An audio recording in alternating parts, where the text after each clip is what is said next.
મારા વાલા વિદ્યાર્થીઓ અને શિક્ષકો, હું આજે તમને વરસાદ વિશે કહીશ.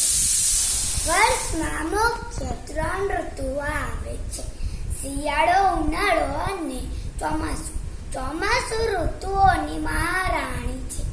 ઉનાળાની ખૂબ ગરમી પછી જ્યારે વરસાદ પડે છે ત્યારે માણસો, પશુ પક્ષી, વનસ્પતિ બધાને રાહત થાય છે.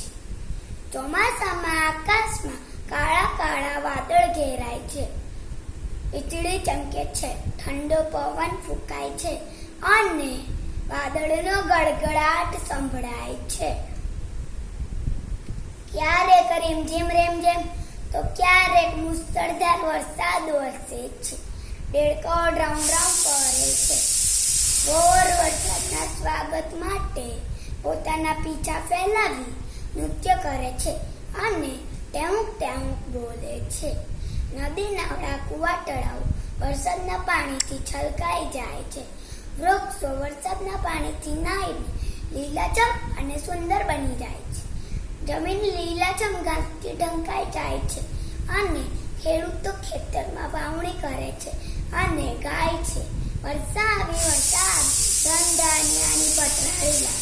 નાના બાળકો વરસાદના પાણીમાં છબછબિયા કરે છે અને કાગળની હોડી બનાવી તેને તરાવે છે અને ગાય છે: આવરે વરસાદ, ઠેબરિયો પ્રસાદ, ઊની ઊની રોટલીન કારેલાનું શાક.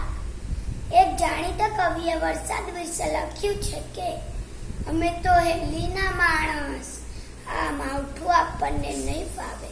તમે મન મૂકીને વરસો યાર, આ ઝાપટું આપણને નહીં ફાવે. Thank you.